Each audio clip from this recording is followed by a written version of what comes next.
منفعت ایک ہے اس قوم کی، نقصان بھی ایک ہے سب کا نبی، دین بھی قرآن بھی ایک، حرم پاک بھی اللہ بھی قرآن بھی ایک، کچھ بڑی بات تھی جو ہوتے مسلمان بھی ایک، فرقہ بندی ہے کہیں اور کہیں ذاتیں ہیں، کیا زمانے میں پنپنے کی یہی باتیں ہیں، کون ہے تارک آئین رسول مختار، مصلحت وقت کی ہے کس کے عمل کا معیار، کس کی آنکھوں میں سمایا ہے شعار اغیار، ہو گئی کس کی نگاہ طرز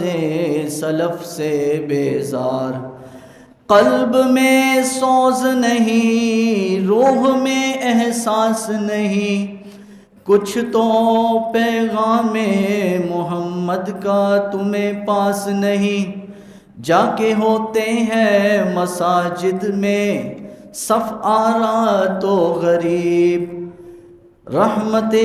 زحمت روزہ جو کرتے ہیں گوارا تو غریب، نام لیتا ہے اگر کوئی ہمارا تو غریب، پردہ رکھتا ہے اگر کوئی تو تمہارا تو غریب، عمرہ نشائے دولت میں ہے غافل ہم سے، زندہ ہے ملت بیضا غربا کے دم سے، وائز قوم کی وہ پختہ خیالی نہ رہی، برق طبعی نہ رہی، شعلہ مقالی نہ رہی، رہ گئی ہے رسم ازاں روح بلالی نہ رہی، فلسفہ رہ گیا مگر تلقین غزالی نہ رہی، مسجد مرثیہ خواہ ہے کہ نمازی نہ رہے،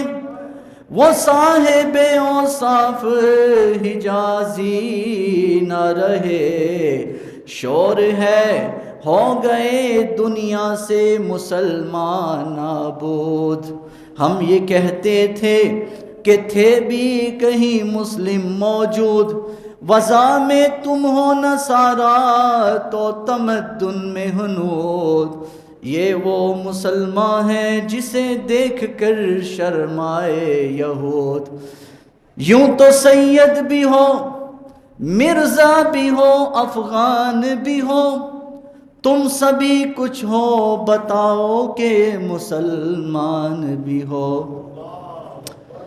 بعد حمد و صلاۃ، معزز و مکرم سامعین و حاضرین، السلام علیکم ورحمۃ اللہ وبرکاتہ۔ معزز سامعین، آج کے مسلمانوں کے حالات حاضرہ پر اقبال آج سے 120 سال پہلے کلام کر گئے، آج سے 120، یہ 1905 میں تقریباً یہ لکھا گیا، اقبال نے یہ جو کلام ہے اپنا 1905 میں لکھا ہے، یہ 2025 ہے۔ 120 سال قبل اقبال نے ادراک کر لیا تھا کہ مسلمان کو عزت کیسے ملے گی اور مسلمان ذلیل کیسے ہوگا، اپنے بھی خفا مجھ سے بیگانے بھی ناخوش، کہ میں زہر حل کو کبھی کہہ نہ سکا کند، بات وہی کہتا ہوں حق سمجھتا ہوں میں جسے۔ یہ اقبال نے جو بات کہی ہے، میں نے سورہ مائدہ کی آیت نمبر 82 پڑھی ہے، آیت نمبر، اللہ پاک نے جو قرآن ہے نا، اس کو حکمت کی کتاب ایسے نہیں کہا، جو کچھ ہوگا، جو کچھ ہو رہا ہے، جو کچھ ہو چکا، قرآن کے اصول کے مطابق ہی چلے گا کام، قرآن نے اصول بتا دی۔ اب میں آیت آپ کے سامنے پڑھتا ہوں، یہ اقبال کا جو ہے سوز جگر میں نے آپ کے سامنے بتا دیا۔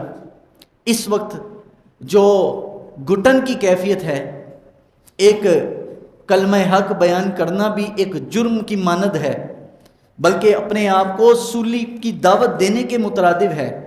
یہ ایسے نہیں ہے، اس کے پیچھے بھی کچھ اعلیٰ کار رونما ہے جو کہ قرآن نے بتا دی ہے۔ اللہ فرماتا ہے، کون فرماتا ہے جی؟ اللہ فرماتا ہے۔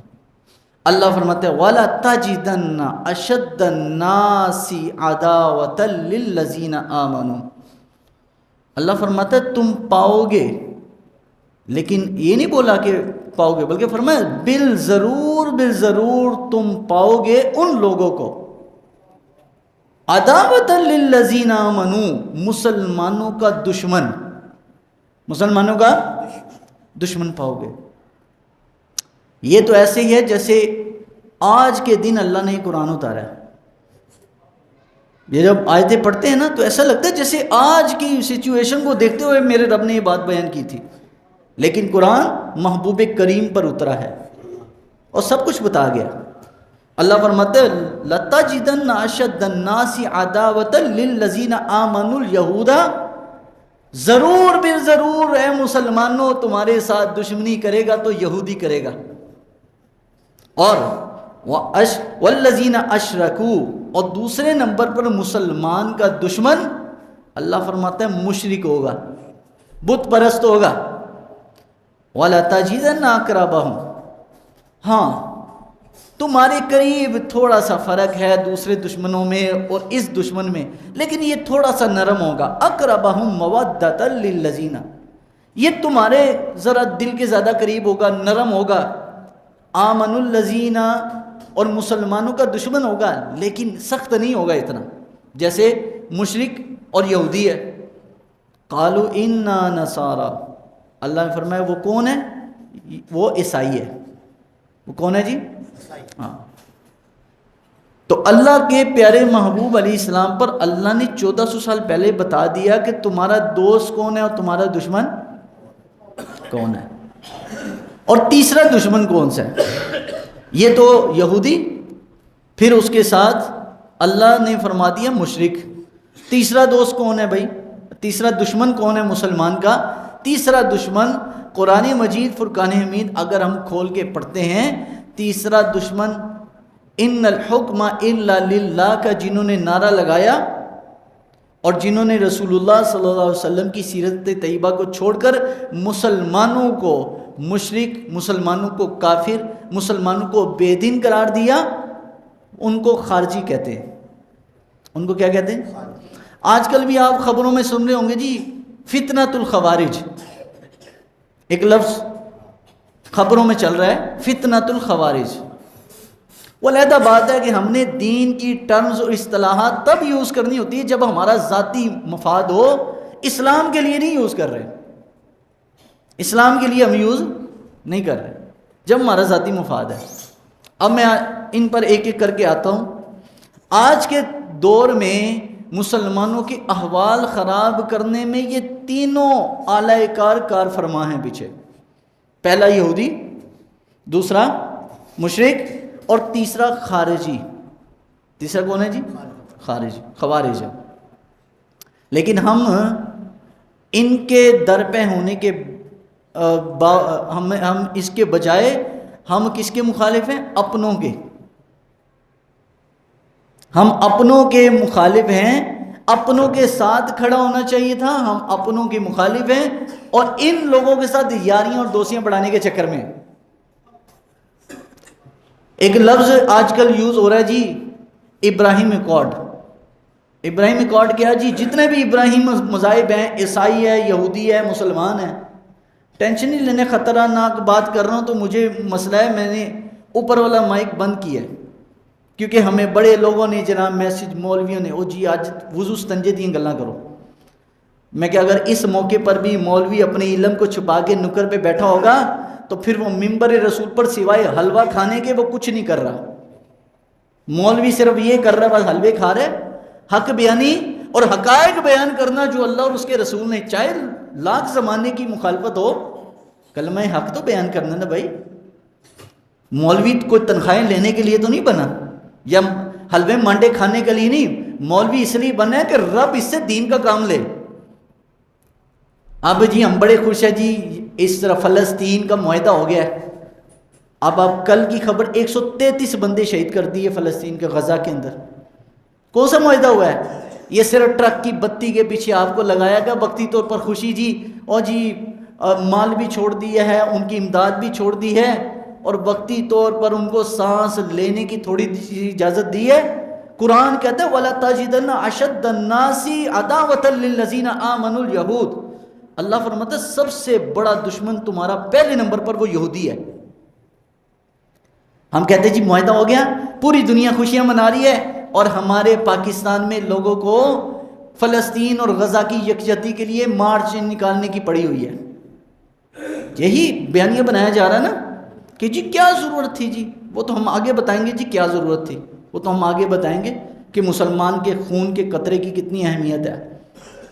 133 بندہ شہید ہو گیا نا کل، 350 کے قریب زخمی ہے، اور اس کیمپ پر بمباری کی گئی ہے جس کیمپ میں سب بچے اور عورتیں تھیں، بیوہ عورتیں۔ غزہ کے اس حصے پر بمباری کی گئی، کہاں گیا بھائی فلسطین کا معاہدہ؟ اور فلسطین کو تو اسرائیل نے تسلیم کیا ہی نہیں، اس نے کہا میں نہیں مانتا فلسطین کو ملک ہے کہ نہیں ہے، ہم نے ماننا ہی نہیں ہے، اور ہم یہاں پہ خوشیاں منا رہی جی، او جی کام ہو گیا جی۔ کیوں؟ کیونکہ عاشی بعد وہیں سے جناب امریکہ سے، نیو یارک سے اور واشنگٹن ڈی سی سے آرڈر آئے ہیں جی تم بھی جھک جاؤ۔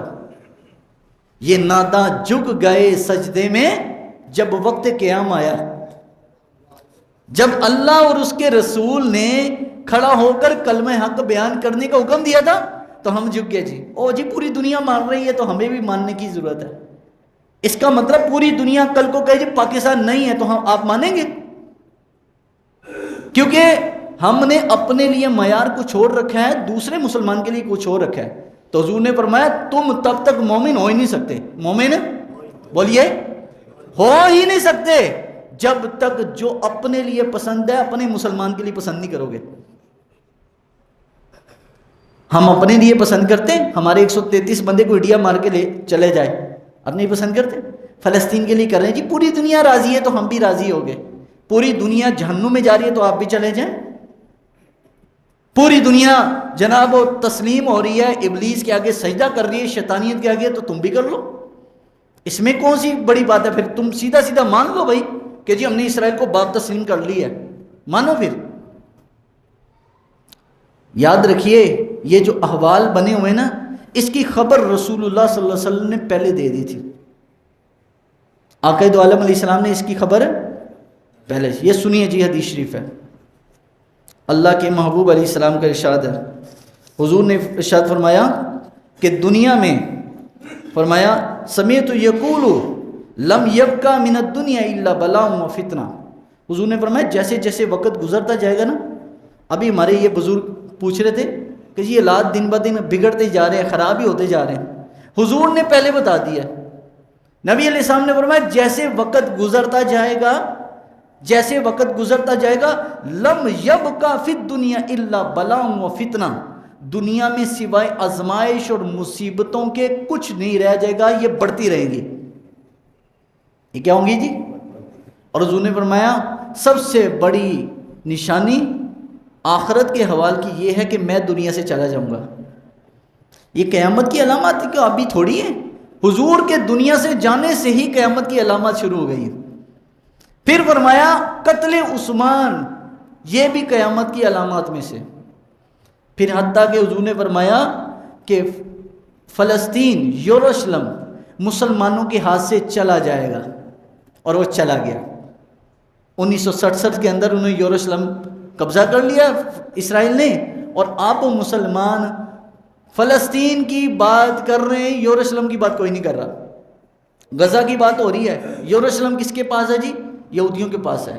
ابھی پرسوں پھر انہوں نے مسجد اقصیٰ کے اندر داخل ہو کر اپنی رسوم و رواج ادا کی، اور یہ دیکھیے گا جیسے غزہ کی حالت ہوئی ہے نا، وہ ایسے ایک بم ماریں گے، مسجد اقصیٰ کو شہید کر دیں گے، پوری دنیا میں ہماری طرح کے مولوی حضرات نکلیں گے، احتجاج کریں گے۔ اول تو ان کو احتجاج کرنے نہیں دیا جائے گا، کریں گے تو ان کو بھی مار پیٹے گی، اپنوں سے مروایا جائے گا، ہوگا ایسا ہی۔ اور پھر ہم کہیں گے جی مولوی صاحب دعا کریں جی اسرائیل تباہ ہو جائے، تو اسرائیل نے ایسے تباہ نہیں ہونا۔ حضور نے فرمایا یہاں تک کہ مسلمانوں کے ہاتھ سے چلے جائیں گے، کہ قبلہ اول بھی چلا جائے گا، اور حتیٰ کہ فرمایا قسطنطنیہ استنبول بھی مسلمانوں کے ہاتھوں سے چلا جائے گا. یہ سارا کچھ ہونا ہے اور کوئی پتہ نہیں.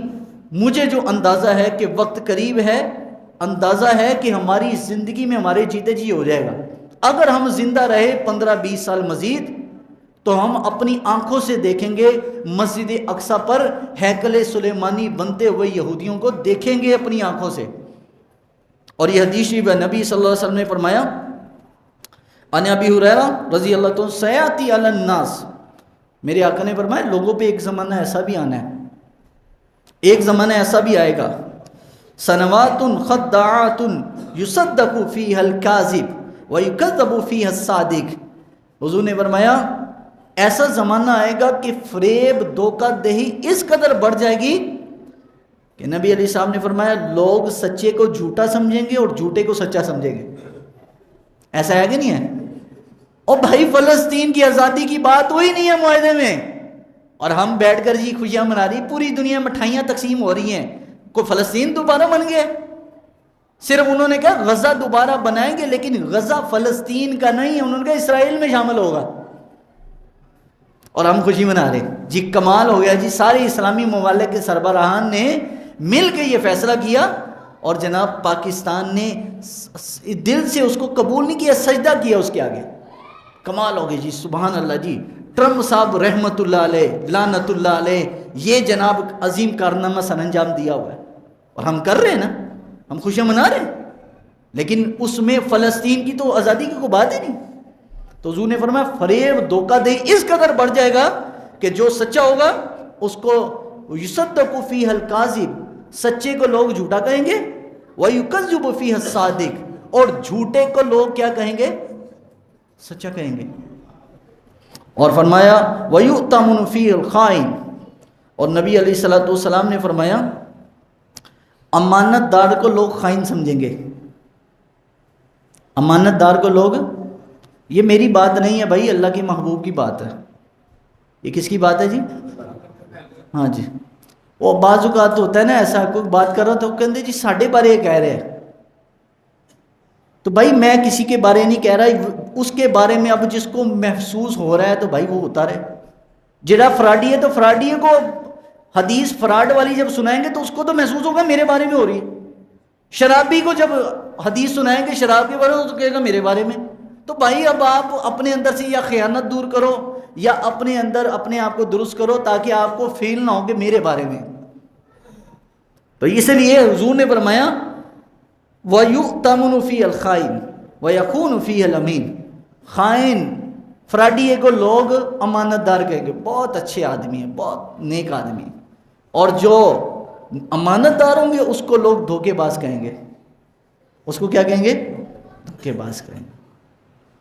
اللہ اکبر. وَيُنْتِقُ فِيهَا رَوْبَيْدًا وَقِيلَ وَمَنْ رَوْبَيْدًا یا رسول اللہ قَالَ الرَّجُلُ الطَّافِتُ فِي أَمْرِ الْعَامَّةِ. اللہ اکبر. اب یہ بڑی ڈاڈی بات ہے جی، اور یہ آج کے دن ثابت ہو رہی ہے بالکل 100% بات جو حضور فرما گئے صدقتا یا رسول اللہ. حضور آپ نے سچ فرمایا. حضور نے فرمایا پھر ایک وقت آئے گا مسلمانوں پر روئے بیضا، وہ بولیں گے. پوچھا یا رسول اللہ یہ روئے بیضا کیا ہے؟ حالانکہ روئے بیضا عربی کا لفظ ہے، لیکن قربان جائیں صحابہ نے رسول اللہ کی بات سمجھنے کے لیے بھی اپنی عربی کو اپنے ترجمے اور ٹرانسلیٹر اور اپنے گوگل کو نہیں چلایا، بلکہ اس لفظ کا مطلب بھی اللہ کے رسول سے سنا. یا رسول اللہ بتائیے روئے بیضا کیا ہے؟ میرے آقا نے فرمایا روئے بیضا یہ ہے کہ قوم کے کمینے اور قوم کے ذلیل اور حقیر لوگ قوم کی سربراہی کریں گے. کیا کریں گے جی؟ سربراہی قوم کے ذلیل ترین لوگ. میں نہیں کہہ رہا بھائی، یہ کہاں لکھا ہے جی؟ میرے پاس اس لیے میں انیاں بڑیاں کتابیں میرے کو اور بھی سی، لیکن میں نے کہا لوگ سمجھے پتہ نہیں آج کیا ہو گیا، مولوی صاحب نے کتابوں کے ڈھیر لگا دیے. اب یہ حدیث کئی کتابوں میں آئی ہے. حضور نے فرمایا قوم کے کمینے حقیر اور ذلیل لوگ لوگوں کے انتظامی امور چلائیں گے. یہ سرکار کا فرمان ہے. اور یہ اگر دیکھنا ہو تو ابن ماجہ کی